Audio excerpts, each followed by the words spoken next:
شروع کرتی ہوں اللہ کے نام سے جو بے انتہا مہربان نہایت رحم فرمانے والا ہے۔ تعریف اللہ ہی کے لیے ہے جو تمام کائنات کا رب ہے، رحمان اور رحیم ہے، روز جزا کا مالک ہے۔ ہم تیری ہی عبادت کرتے ہیں اور تجھی سے مدد مانگتے ہیں۔ ہمیں سیدھا راستہ دکھا، ان لوگوں کا راستہ جن پر تو نے انعام فرمایا، جو معتوب نہیں ہوئے اور جو بھٹکے ہوئے نہیں ہیں۔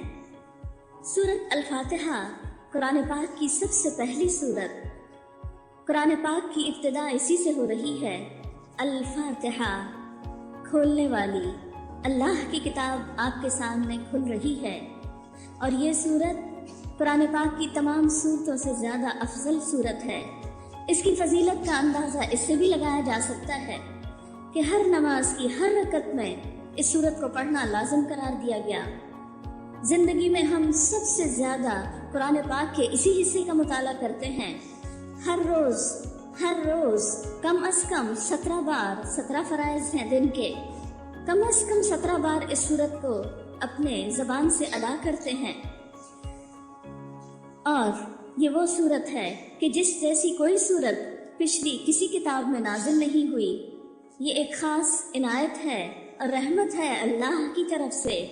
نبی اکرم صلی اللہ علیہ وسلم کو فرمایا گیا، وَلَقَدْ آتَيْنَاكَ سَبْعًا مِّنَ الْمَثَانِي وَالْقُرْآنِ الْعَظِيمِ، کہ یقیناً ہم نے آپ کو 7 بار بار دہرائی جانے والی آیات عطا کی ہیں، اور وہ آیات یہی قرآن حکیم کی سورت الفاتحہ ہے۔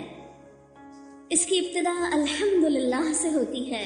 الحمدللہ، سب تعریف اللہ کے لیے۔ اگر تعریف اللہ کے لیے تو گویا دل کے سارے جذبات اور احساسات اور شکر سب اسی ذات کے لیے۔ کیوں آخر؟ اس لیے کہ رب العالمین وہ تمام کائنات کا رب ہے، سب کو پالنے والا ہے۔ رب وہ جو ذرے سے کمال تک پہنچائے۔ انسان اپنی تخلیق کو دیکھے کہ انسان کیا چیز تھی، ابتدا کتنے حقیر کیڑے سے ہوئی، اور کتنا زبردست انسان اللہ نے اس چھوٹی سی چیز سے بنا کر پیدا کیا۔ بڑے سے بڑے پہاڑ کو بھی دیکھیں تو اس کی سب سے چھوٹی اکائی ایک ذرہ یا ایٹم ہے۔ کتنی چھوٹی سی چیزوں کو ملا کر کتنی بڑی بڑی چیزیں تخلیق کر ڈالی۔ سمندر کو دیکھیں تو اس کی اکائی ایک قطرہ بنتی ہے، تو قطرہ قطرہ ملا کر سمندر بنا دیا۔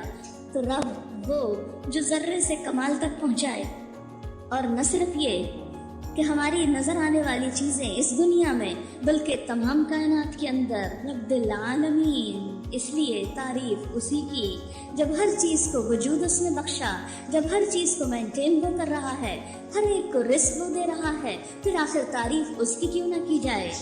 خوش قسمت ہے وہ انسان جس کے دل میں اللہ کی تعریف اور اللہ کی حمد و ثنا اور اللہ کے شکر کے جذبات جاگ اٹھیں۔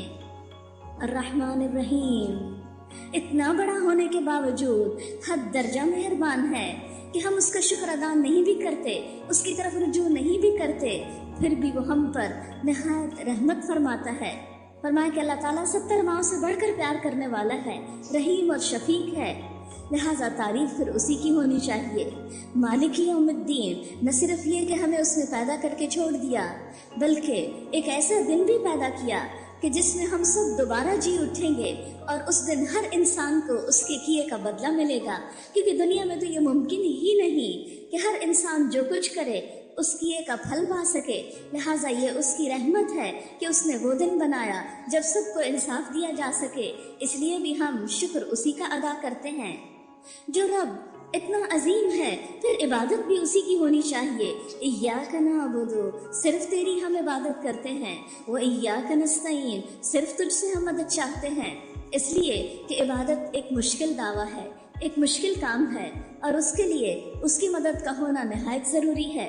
اور نہ صرف یہ کہ عبادت میں بلکہ زندگی کے ہر کام میں یہی وجہ ہے کہ ہم دیکھتے ہیں کہ بڑے بڑے انبیاء علیہم السلام، بڑے بڑے اولیاء اور بڑے بڑے اللہ کے نیک بندوں نے ہر مشکل میں اسی کو پکارا، ایاک نستعین، صرف تجھ سے ہم مدد چاہتے ہیں، کسی اور سے نہیں۔ اس لیے کہ جب انسان یہ سمجھتا ہے کہ کوئی اور اس کی مدد کر سکتا ہے تو پھر وہ اللہ کی عبادت میں خالص نہیں رہ سکتا۔ تو صرف اللہ کی عبادت اسی صورت ہو سکتی ہے جب مدد بھی صرف اسی سے مانگی جائے۔ اہدنا الصراط المستقیم۔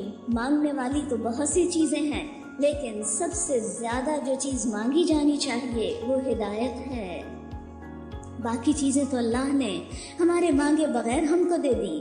ہمارے یہ ہاتھ پاؤں، ہماری آنکھیں، ہمارے کان، ہماری زبان، یہ سب کچھ ہم نے کب مانگا تھا اللہ سے؟ یہ جتنی بھی نعمتیں ہم کو ملی، والدین کی شکل میں، اولاد کی شکل میں، انسانوں کی شکل میں، دیگر کھانے پینے کی نعمتوں کی شکل میں، یہ سب کچھ اللہ نے ہمارے طلب کرنے سے پہلے ہی، ہمارے دنیا میں لانے سے پہلے ہی ہمارے لیے سب کچھ فراہم کر دیا۔ لیکن اس کے بعد سیدھے رستے کی تلاش اس نے انسان پر چھوڑی کہ جس کے اندر طلب ہوگی، تڑپ ہوگی، جو تلاش کرے گا، جو مانگے گا، جو مجھ سے رجوع کرے گا، میں اسی کو دوں گا۔ اسی لیے اس نے ہمیں بہت ساری مانگنے والی چیزوں میں سے جو مانگی جا سکتی ہیں، ہدایت مانگنے کا سلیقہ سکھایا، اہدنا الصراط المستقیم، کہ ہمیں سیدھے رستے کی رہنمائی عطا کیجیے۔ پھر ہر انسان جو کہ یہ سمجھتا ہے کہ وہ سیدھے رستے پر ہے، اس لیے اللہ تعالیٰ نے اس کی پہچان بھی کرا دی کہ نہیں، راستہ صرف وہ سیدھا نہیں جسے تم سیدھا سمجھتے ہو، راستہ وہ سیدھا ہے جو مجھ سے تمہیں ملائے، راستہ وہ سیدھا ہے جس پر میرے انعام یافتہ بندے چلے۔ اس لیے ہم کہتے ہیں صراط الذین انعمت علیہم، ان لوگوں کا راستہ جن پر تو راضی ہو گیا، جن سے تو خوش ہو گیا، جو تیرے مقرب بندے ہیں، جو تیرے قریب آ گئے، ہمیں بھی تو انہی میں شامل کر لے۔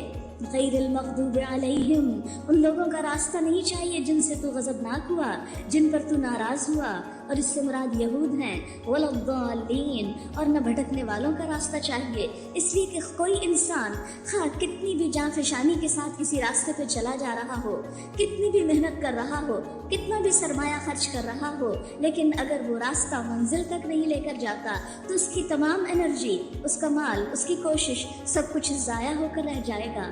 اس لیے یہ دعا مانگنا صرف اتنا مانگنا کافی نہیں کہ اہدنا الصراط المستقیم، بلکہ اس کے ساتھ ساتھ یہ بھی ضروری ہے کہ اس راستے کے نشان بھی ہم پر واضح ہوں۔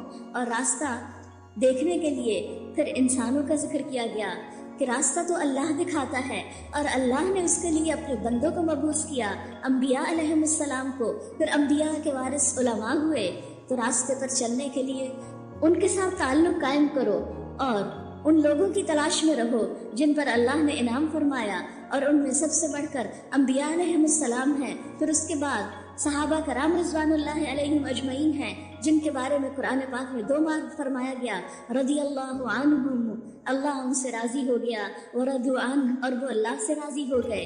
لہٰذا ہمیں بھی وہ کام کرنے ہیں جو نبی اکرم صلی اللہ علیہ وسلم نے کیے، اور پھر ہمیں اپنے راستے کی پہچان صحابہ کرام کے طریقے زندگی سے بھی کرنی ہے۔ لہٰذا اگر ہم چاہتے ہیں کہ ہم سیدھے راستے پر ہوں تو اس کے لیے نمبر 1 اس کتاب کو پڑھنا ہوگا، نمبر 2 نبی اکرم صلی اللہ علیہ وسلم کی سیرت اور سنت کو دیکھنا ہوگا، اور نمبر 3 ان کے بعد ان لوگوں کی سیرت کو کہ جو نبی صلی اللہ علیہ وسلم کی سیرت کو دیکھتے رہے، ان کے نقش قدم پر چلے، ان کے ساتھ رہے، ان پر اپنا جان اور مال قربان کیا۔ اسی صورت میں انسان سیدھے رستے پر قائم رہ سکتا ہے۔ اللہ تعالیٰ نے سیدھے رستے کی پہچان نہ عقل قرار دی، اور نہ ہی ذہانت، اور نہ ہی انسان کی اپنی سمجھ بوجھ، اور نہ دنیا کے کسی فلسفی اور شاعر اور کسی اور ماہر کو ہدایت کا معیار قرار دیا۔ فرمایا نہیں، صراط الذین انعمت علیہم غیر المغضوب علیہم ولا الضالین، آمین۔ جب انسان ولا الضالین تک پہنچتا ہے تو آسمان پر فرشتے آمین کہتے ہیں، تو انسانوں میں سے جو شخص آمین کہتا ہے اس دعا کے بعد، اور ان کی آمین فرشتوں کی آمین کے برابر ہو جاتی ہے، اس سے موافقت کرتی ہے، تو وہ دعا قبول ہو جاتی ہے۔ لہٰذا کبھی بھی آمین کہنے میں غفلت نہیں برتنی چاہیے۔